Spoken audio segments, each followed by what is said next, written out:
Showing the difference you're making. What you've been generating through your M&E should be giving you what you need to improve continually, but as we say, to also demonstrate your achievements. And by sharing the difference that you're making with a strong case for your work, you can use the evaluation itself to sustain and grow political commitment and investment. So this final section is about making the most of that opportunity and finding some good ways to communicate what you've learnt. As we've just heard, stories might be a way that you go about this. But to do this, we're going to talk a little bit about creating an evaluation, again with our audiences in mind, and consider some activities we might do around it to be able to make as much noise as possible. To begin with, you'll be working with partners and older people to understand what and how your age-friendly community has made a difference. Next slide, please. And then capturing that in one place. And throughout this, you might be thinking, what did we do? How well do we do it? And is anyone better off as a result? What lessons have we learned? So firstly, it's about getting it all together, all those numbers and stories that you've been collecting as you went along. You might want to start with what the quantitative data is telling you. So how the numbers changed, what story does that tell you, thinking about the direction of travel, linking it to what you've done or what you set out in your strategy. So if you had a strategic priority on transport and you've been measuring concessionary bus pass use, what do the numbers tell you about what's happening? And qualitative. So as we've heard, you have wanted to make sure your qualitative data was recorded. Click on, please. So at this stage, it's about pulling out the themes from what you've heard. So if you interviewed a group of participants who took part in a project, or as we've just heard from the storytelling approach, what things are coming up a lot as part of their experience. And then, of course, the making sense of it. So, and click on, please. So we want to take time and effort to share your initial findings with older people, steering group members, and alongside local experts and academics. We say it's worth giving space to get the reflections of others, and especially as you build in learning and recommendations for future strategies and action plans. And it might look like having an event where you bring people together on tables of each of the domains, perhaps, where attendees can reflect and feed back on some of the stats as well as stories.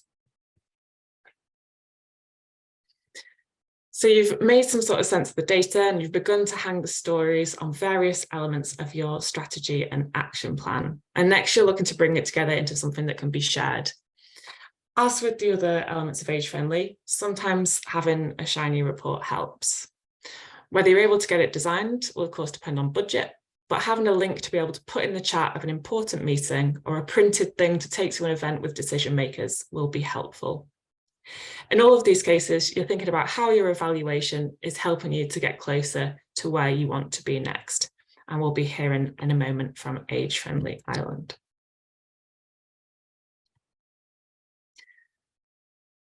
On this slide, we've included some of the things you might want to include in your evaluation report. And on the right-hand side, we've got an example from Salford here.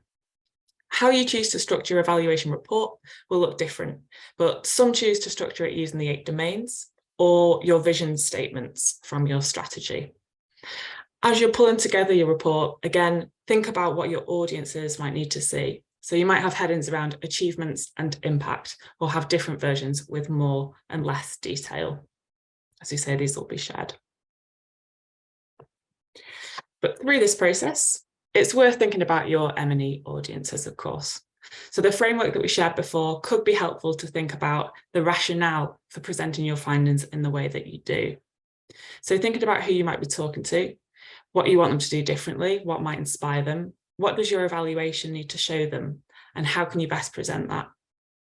Like we flagged earlier in today's session, different colleagues will be looking for different things, and it's up to you to make it as easy as possible for them to find what they need. Whatever it is that you produce, what you don't want, as Bianca said earlier, is something that sits on the shelf. Instead, your evaluation report should be a tool for strategic discussion. In order to influence your different audiences, you may want to publish different materials and market those findings in different ways. And so we've just popped some examples on the right-hand side there. Please do share in the chat as well how else you might be going about showing the difference you're making around this. And it might look like an executive summary, which could give busy decision makers just what they need from your findings. It could look like a launch webinar that can re-engage strategic partners and make them feel like they're part of the movement, and like Bianca mentioned, in terms of engaging those health colleagues. A video, for example, can make it easier to hear the voices of older people and can be easily shared on social media. So it might be useful to show the difference that you're making with residents and also for people who are on the front line. But you could be having a presentation at a strategic meeting, and you might look to invite an older person who's been part of your programme to talk about their experiences as part of that, or what's been the most significant change for them. And that can be particularly effective for decision makers and elected members as an opportunity to hear real stories from the residents that they're working to support. But we do welcome any additional ones that you might think of to go in the chat there. And just to say, however you choose to spread the word locally, if you're a global network member, you'll all have the opportunity to upload it onto the Age Friendly World website as well for all to see.